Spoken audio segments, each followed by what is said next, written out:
ગુરુ પૂર્ણિમાનો તહેવાર છે ને એમાં આજ ગુરુવાર છે, ગુરુજીનો વાર છે અને પૂનમ છે. જોકે તો અમે ટાઈમ કાઢીએ છીએ, બાકી કઈ સાંટો પડે એવું છે નહીં. મારી વાત કડવી તો છે જ, અને આપણે કહેવાના છીએ કડવી. બાપુનો માથે પાવર છે એટલે આપણે કઈ ફાટી પણ નથી પડતા. પણ કહેવાનો મારો અર્થ એ છે, બાપુ આજ દિવસે કહેતા હતા કે આજ મારે કંઈક આપવાનું છે, તમે બધા રોકાજો. કેટલા રોકાણા? આમાં 50% હલવાઈને રોકાણા છે. વાહન મળે એવું ન હોય એ રોકાણા છે. શું માંગ શું છે? જેટલા તો એમ કહેતા હતા ઝટ બાપુનો પગ ધોઈ નાખ્યો, ઝટ ઘર ભેગા થાય.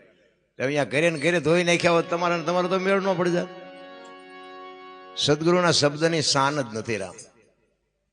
મારી વાત તમને ગમશે નહીં, પણ અમે બેઠા હતા બપોરે, અમે એ જ વાત કરતા હતા કે આમ નામ મરી જવાના આપણે. એમાં હું ભેગો આવી જાઉં, મને કાંઈ શેડો અડી ગયો એવી કઈ વાત નથી. હું તમારી ભેગો છું, મેં કાંઈ નથી કર્યું. કહેવાનો મારો અર્થ એ છે કે સદગુરુ મહારાજનું તમે એક સદગુરુ ધારણ કરો. તમે જે ગુરુ મહારાજ જે કાંઈ મંત્ર આપતા હોય, જે કાંઈ કંઠી બાંધતા હોય, જે કાંઈ ઉપદેશ આપતા હોય, એમાં આપણે ઊંડું નથી ઉતરવું. પણ મારો કહેવાનો અર્થ એ છે કે આનો મિનિંગ શું? સદગુરુ બનાવવાનો મિનિંગ શું? શું કામ બનાવવા, શું કામ પડે? આની ખબર ન હોય તો બાપુ આનો અર્થ જ નથી ને કાંઈ, કોઈ ફાયદો જ નથી આમાં. તમે હું તો આપણે ખાડમાં જવાના છીએ, પણ ગુરુને ખાડમાં નાખવાના. હા, તમે એવું ન માનતા કે બાપુને જાજા છેલ્લા છેલ્લા બાપુ ફાવી ગયા, બાપુ દુખી છે એટલા તો આપણે નથી. મારી વાત દાંત કાઢવા જેવી નથી. તમે અમુક ભલે મારી વાત દાંતમાં કાઢી નાખો, પણ બાપુ આ વેદનાની વાત છે. કાલ જિંદગી ખૂટી રહે, કાંઈ મેળ નથી પડવાનો. એટલે તો મહાપુરુષો કહે છે કે આત્માને ઓળખ્યા વિના 184 નહીં મળે. તો આત્માને તમે ઓળખશો કેવી રીતે? કોણ ઓળખાવશે? ક્યાં છે? આપણા હગાવાળા હોય, પૈસાદાર હોય, આબરૂ વાળા હોય, વિજ્ઞાન વાળા હોય, ભણેલા હોય, ઈ શીખડાવે? ઈ તો ઈ ઉભા વાહડા જેવા રાખડે, કોઈ બોલાવતું નથી. આવા સાધુ બાપુ ઝૂંપડીઓ વાળીને બેઠા છે, આખી દુનિયા પગે લાગે છે. શું કામ? શું છે અહીંયા પગે લાગવાની જરૂર શું છે? હાલો ગુરુજી ભાઈ, હાલો ગુરુજી ભાઈ. શું આ રોટલા તોડવા? કોઈ મતલબ નથી રામ. અને હું તો બાપુ કે હું કહું છું, હું તો એમ કહું છું કે આવા ધક્કાય ન કરશો, કોઈ ફાયદો નથી. 25 રૂપિયા તમારા ઓછા થાય ને તમે કાંઈ લઈ ન કહો, આનો મતલબ નથી કાંઈ. અરે હું તો એમ કહું, ગુરુજીની વાંહે વેસાઈ જવા, દેહનો સોદો કરી નાખો. સોદો જણ હોય કે બેન હોય કે ભાઈ હોય જે હોય, એક ગુરુજી વાંહે વેચાઈ જવાય. હરિશ્ચંદ્ર રાજા આખી દુનિયા જાણે છે, સદગુરુના બેણું ભરવા માટે બાપુ બૈરાની હરરાજી કરી નાખી, પોતે વેચાઈ ગયો, છોકરાને વેચી નાખ્યો. હજી આપણે ઈ ક્યાં કરવાનું છે? એક સદગુરુ કે ઈ જો ન કરીએ, કોઈ સદગુરુ એમ કે આજ તમે રોકાજો, અને રોકાવાની જેને ફુરસદ નથી, શું મેળવી શકવાના હતા ભલામણ? એક 12 મહિને તમે એક હોય, જો કે સાદા ભાગ તો 12 મહિને જ આવે છે, અમુક તો 12 મહિને નથી આવતા. ઘરે બેઠા બેઠા કે હગરામ બાપુ અમારા ગુરુ, હગરામ બાપુ હા મોટો સિંહ માર્યો, હગરામ બાપુને ગુરુ બનાવ્યા. શું લેવા બનાવ્યા છે? હગરામ બાપુ ને આખી દુનિયા ઓળખે છે, તમને ઓળખે પાડોશી તે કોઈ મતલબ નથી. એટલા માટે મહાપુરુષો બાપુ જો આ વાણી એવું કહે છે, જેઠીરામ બાપુની વાણી છે ને કે મારા ગુરુની બાપુ શું વાત કરું. અરે શું મારા રામ, વાણીમાં તમે ઉતરો તો તમારા રૂવાડા ઉભા થઈ જાય કે સદગુરુની વાહે કેવા કેવા ખપી ગયા છે. તમને મને હજી ખબર જ નથી ભલામણ. એક આપણને એમ કે આ રોટલા હિમના છે, ખાટલા હિમના છે, ગાડલા હિમના છે, ગોદડા હિમના, તોય રોકાતા નથી. હવે અહીંયા તમારે શું, અહીંયા નડો જ છો તો આ રોકાવ, એક દિવસ શું ફેર પડે? ના ઘરે જવું, ઘરે જાય કે ટેકરીએ જવું, ચા હળીએ કઈક એક ઠેકાણે ઠરો, એક ઠેકાણે મરો. અને કાંઈક બાબુ તમારી સ્થિરતા હોવી જોઈએ. મારો કહેવાનો અર્થ કઈક સ્થિરતા હોય તો જ તમે કઈક સદગુરુ માં કઈક વાત સમજી શકો, સાંભળી શકો, કઈક લઈ શકો. કહેવાનો મારો અર્થ એ છે. એક શિષ્ય હતો ને, ગુરુ ને શિષ્ય બે હતા. એક શિષ્યને પરિસ્થિતિ બહુ ખરાબ હતી, ખાવા 2 ટાઈમનો રોટલો ન મળે. પોતે માણસ સાચો, સત્ય, ગુરુ મહારાજને ભગવાન ઘોડે માને, અને વિચાર કરે કે હારું માણસ જેવો અવતાર મળ્યો, કીડીને કણ હાથીને મણ મળે, મને 2 ટાઈમ રોટલો ન મળે તો આ જીવીને શું કરવાનું? એટલે એને મરવાનો વિચાર આવ્યો કે હવે આપઘાત કરીને મરી જાવ.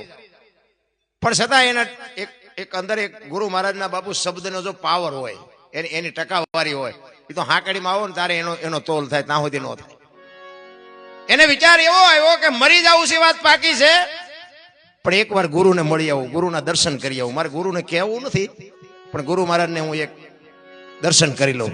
ગુરુ મહારાજ પાસે આવે છે અને વંદન કરી અને બેસે છે. અને પછી ગુરુ મહારાજ એને કહે, જો તમારે બાપુ ગુરુની સદગુરુની શિષ્યની એક શાન હોય ને તો તમારી દ્રષ્ટિ વાત કરી લે, બોલવું ન પડે, તમારે પીડા શું છે નજર વાત કરી લે. તમારો અને મારો જો ભાવ હોય, પ્રેમ હોય, તમે મારા ઘરે આવ્યો હોય તો તમારા મોઢા ઉપરથી મને ખબર પડી જાય કે આમને કંઈક પૈસાની જરૂર છે, કંઈક કામની જરૂર છે. આંખ વાત કરી લે, આંખ, જીભને બોલવું ન પડે. સદગુરુ મહારાજ એના શિષ્યને કહે છે કે મરવાનું હતું તો પછી અહીં શું કામ આવ્યો? સદગુરુ બાપુ એ વાત કરે ને, શિષ્યને વાઈટ હોય તો લોહી અને બે આંખમાં આંખડાની ધારું થવા માંડી કે બાપુ હું કરું? કારણ કે એ તો સદગુરુ તો બાપુ આપણને બધાને ઓળખે છે. તમને જે હોય બાપુ છે ને બધાને ઓળખે છે. કોઈને કહેતા નથી તું આમ કે તું આમ. બાકી કોઈ એમ કહેતો કે ના અમે ઝાઝુ કામ કરી નાખ્યું, બાપુને ઝાઝુ દઈ દીધું, એ કાંઈ વ્યામમાં રહેવાની જરૂર નથી. શિષ્ય રોવા માંડ્યો કે બાપુ હું કરું? મારે બે ટાઈમ એક પેટ ભરવાનો જો બટકું રોટલો ન મળતો હોય તો હું જીવીને શું કરું? એ કે મરીને અરસ્તો થઈ જાય. તો કે પણ બાપુ શું કરું? તો કે તારી પાસે કેટલા પૈસા હોય તો તું ધંધો કરીએ? તો કે બાપુ 100 રૂપિયા હોય તો કંઈક મારો ધંધો થાય. એટલે કે કામ કર, તારા ઘરમાં કે ધૂમ બાવા છે? આમ ધૂમ બાવા? એ કે હાવાણો જ નથી, ધૂમ બાવા ચેદુના સડી ગયા છે. જોકે આપણને લાગુ પડે છે, આપણને આ બધાને ધૂમ બાવા સડી ગયેલા છે એટલે નથી કાંઈ દેખાતું. એ કે બાપુ ધૂમ બાવા તો ગાડી બંધાયેલા છે. એ કે તું ધૂમ બાવાને લઈ અને હુંડલામાં ભરી અને બજારમાં વેચવા નીકળજે. પણ એને કીધું નહીં કે બાપુ આ ધૂમ બાવાને કોણ લેજો? ગુરુજી ઉપર શબ્દની તમને વિશ્વાસ હોવો જોઈએ કે મારો ગુરુ બોલ્યો એની સત્ય જ હોય. ધૂમ બાવાય ખપી જાય, ધૂળે ખપી જાય, પણ વિશ્વાસ હોય તો. ઘરે આવી અને એને ધૂમ બાવા પાડી અને હુંડલામાં ભરી અને બજારમાં નીકળ્યો. લાડ્યું પાડે, કોઈને લેવા છે ધૂમ બાવા, કોઈને લેવા છે ધૂમ બાવા. માણા દાંત કાઢે, ગાંઠ કઠાવાના માણા પૈસા દે, આ વેસવા નીકળ્યો, સાનું કોણ લે? પણ જો સત્યની બાપુ હંમેશા તોલ થાય. સત્ય હોય ને એ સામે ને સામે કંઈક સત્ય ઊભું જ હોય. એક ગામમાં નગર શેઠ રહેતા હતા ને, એ નગર શેઠને એવો ટેક હતી, એવો નિયમ હતો કે ગામમાં કોઈ ફેરીઓ આવે અને એની બોણી ન થઈ હોય તો મારે બોણી કરાવી, એ મારી ટેક છે. હવે ધૂમ બાવા ઓલો રાડું પાડતો પાડતો નીકળ્યો એટલે નગર શેઠ સમજી ગયા કે ધૂમ બાવા કોઈ લે નહીં અને આની બોણી થઈ ન હોય. બોલાયો, એ કાંઈ શું વેચ? એ કે ધૂમ બાવા. તે કે ધૂમ બાવા લે કોઈ? કે મારા ગુરુએ કીધું છે, વેસવા નીકળ્યો છું, લે તો ઠીક છે, ન લે તો ઠીક છે. તો કે લઈ, તને ગુરુ ઉપર વિશ્વાસ છે? કે હા, મારા ગુરુએ કીધું છે કે તું વેચજે અને આમાં મને કંઈક મળશે એ 100%, આજ નહીં તો કાલ, 2 દી 5 દી પછી. તો કે મારે એવી ટેક છે કે ફેરિયાને બોણી ન થઈ હોય તો મારે બોણી કરાવી. આને કેટલા લેવાના છે? કે મારે 100 રૂપિયા લેવાના છે આને. એ કે આના 100 હોય કે મારે 90 માં નથી દેવી અને 110 માં નથી દેવી. તમારે જોતું હોય તો એ કે 100 માં આપું.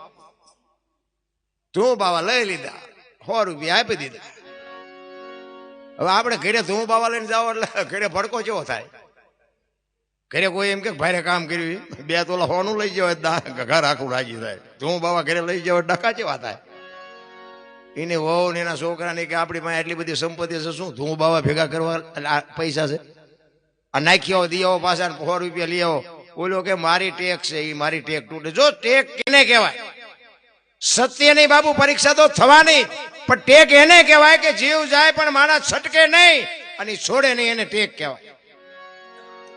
એનું બૈરું કે છે, એનો છોકરો કે છે કે આ ધંધો નથી કરવાનો, રૂપિયા લઈ આવો. ઈ કે ઈ મારાથી નહીં બને, તમારે મને રોટલો દેવો હોય તો ભલે, ન દો તો ભલે, મારી ટેક છે, એ મારી ટેક છે. રસોઈ ન બનાવીને ઉપલા માળમાં જઈને હુઈ ગયો. રાત પડીને બાપુ એક બેન આવી, હુઈ ગયા પછી રાતે ઊંઘમાં જામેલો અને એમાં બેન આવી અને કીધું કે શેઠ જાગો છો? તો કે હા. એ કે હું જાઉં છું તમારા ઘરમાંથી. એ કે જાવ એનું તો બરોબર છે, પણ તમે સો કોણ? એ કે હું લક્ષ્મી છું તારા ઘરની, અને તું આ ધૂમ બાવા ભેગા કરી તો મારે અહીં રહીને શું કામ છે? લક્ષ્મીજીને કીધું કે રહેવું હોય તો તમારું ઘર છે ને જવું હોય ડેલો ઉગાડો છે, મારી ટેક નહીં તૂટે. છે તૈયારી આપણા ઘરમાંથી એક 10ની નોટ ખિસ્સામાંથી પડી જાય, આખા ઘરને હળીએ ચડાવી. ઈ કે તમારે રહેવું હોય તો ઘર છે, જવું હોય તો ડેલો ઉગાડો છે, મારી ટેક નહીં તૂટે. લક્ષ્મી ગઈ, બીજે દી હૂતો તો અને બે બાયું આવી. કીધું કે અમે જઈએ છીએ. કે કોણ છો? કે અમે રીધિન સીધી છીએ. ઈ કે રહેવું હોય તો ઘર છે ને જવું હોય તો તમે ઉપડો. રીધિન સીધી બે નીકળી ગયા. ત્રીજા દિવસે બાપુ એક સ્ત્રી અને એક પુરુષ આવે ને કીધું કે અમે જઈએ છીએ. કે તમે કોણ છો? ઈ કે હું યશ છું અને આ કીર્તિ છે. બાપુ પૈસા હોય તો જ આ દુનિયામાં યશ ને કીર્તિ છે. નાણા વગરના નાથિયા, નાણા વાળા નાથાલાલ. પૈસા હોય ને આખી દુનિયા બાપુ વાય વાય ગદબ વાય બકરા રખડતા એમ રખડે. પૈસા ખૂટે કે ઓલો મોટી મોટી કરતો જો પતિ ગયો. ઈ ના ઈ દુનિયા ખાઈ જેવો ઈવડે ઈ જ ખાઈ જવાય ઈ જ પાછા આપણને ગાડ્યું દે. યશ અને કીર્તિ કે છે કે લક્ષ્મી જાય તો રીધિ સીધી જાય, અને લક્ષ્મી ને રીધિ સીધી જાય અમારથી રોકાવાય નહીં. તો કે ડેલો ઉગાડો છો, ઉપડો. કેટલી તૈયારી કહેવાય. તમે વિચાર કરો, ઘરમાં કાંઈ જ નો રે, યશ નો રે, કીર્તિ નો રે, લક્ષ્મી નો રે, રીધિ નો રે, સીધી નો રે, માણા કેટલો ભાંગી જાય. અને ચોથો દિવસ થયો ને બાપુ એક પુરુષ આવે અને એને રાતે જગાડ્યો. ઈ કે જાગો છો? ઈ કે જાગું શું, મારે કઈ સાંભળવું નથી, જાવું હોય તમે ઉપડો, જે હોય. તેથી વ્યક્તિ કહે છે કે હું જાવા નથી આવ્યો, હું તારા ઘરમાં એક પગે ઉભો તો હું તારો ધર્મ છું. હું હવે અહીં પલોઠી વાળીને બેહવાનો છું. વિચાર કરજો, તમારો મારો ધર્મ શું છે? શું તમારો મારો ધર્મ છે? બાપુને પગે લાગી ગયા એટલે આપણો ધર્મ પડી ગયો? મા બાપને રોટલા દે કઈ બહુ મોટી વાત નથી. આપણા મા બાપને આપણે દેવા પડે. એ કઈ ધર્મ નથી. ધર્મ કઈક જુદું છે. ધર્મ જયારે અહીંયા પલોઠી વાળીને બેહી જાય પછી લક્ષ્મી ને રીધિ સીધી ને બધા રાહ જોવે કે આપણે બધા આવ્યા, પણ ધર્મ કેમ નો આવ્યા? એક દી, બે દી, 5 દિન બાપુ યશ ને કીર્તિ ને એમ થયું કે આપણે જવું પડે, ધર્મ આવ્યો નહીં. ઈ ગયા. ઈ કે ધર્મ ને પૂછ્યું. ઈ કે ભાઈ તમે જ્યાં જાઓ ત્યાં જાઓ, બાકી આની નેક ટેક ઉપર હું એને ફિદા થઈ ગયો છું, હું હવે અહીંથી ન જઈ શકું. યશ ને કીર્તિ ને આવવું પડ્યું, રીધિ સીધી ને આવવું પડ્યું, લક્ષ્મી ને આવવું પડ્યું. આ સદગુરુ મહારાજ નો શબ્દ, આ સદગુરુ ની ચોટ. સદગુરુ ને હું તમે હજી સમજી જ નથી ગયા. ભલા મને તો આજે મેં સાંભળ્યું આ બાપુ કહેતા હતા કે આજ રોકાજો, આજ રોકાજો. કોઈ કાનમાં જ ન થઈ રહ્યું. આપણે એમ થાય, મને એમ થાય કે બાપુના લાખ લાખ રૂપિયાના વેણ આમ તો જોવો જાય, કોઈ હિસાબ નથી, કોઈ કિંમત નથી. રામ જિંદગીનો બાપુ ફેરો આપણો ફોગટવ્યો જાય. એક વેદનાની વાત છે. એક તમારું ચીજ ચોટ, એક 500 રૂપિયાની નોટનું બંડલ હોય ને આપણે ગણતા હોય તો આપણી સુરતા કેવી ચોટી જાય. એક નોટ આખી ભાઈ થાય, ખબર પડે. એકાદી જો ખોટી હોય જાય તો 500 નો ધુંબો લાગશે. એમાં આપણું ચિત્ત કેવું ચોટી જાય. હું તમે બધા એમાં આવી જાય. મારો કહેવાનો એક 500 ની નોટ હોય કે 100 ની હોય કે 200 ની હોય, પણ બાપુ નોટ નો ડટો હોય ને આપણે ગણતા હોય ત્યારે તમારી સુરતા કેવી હોય? તમારી સુરતા કેવી હોય? સ્થિર થઈ ગઈ હોય. તમને કોઈ બોલે તો ન ગમે, કોઈ કઈક તમને જવાબ, કોઈ પ્રશ્ન કર્યો તમે એનો જવાબ ન આપો. તો હું એમ કહું છું કે આમાં કેમ સુરતા ચોટતી નથી? પૈસાથી કઈ વળવાનું નથી ને વળે એવું આમાં છે, તો આમાં કોઈ ચોટતું નથી. જેવું ઊંધું જેવું હાલ્યું. નકર જેટલી જેટલી વાણી બની છે ને બાપુ એના પ્રમાણ પડ્યા છે, એની વાતું પડી છે.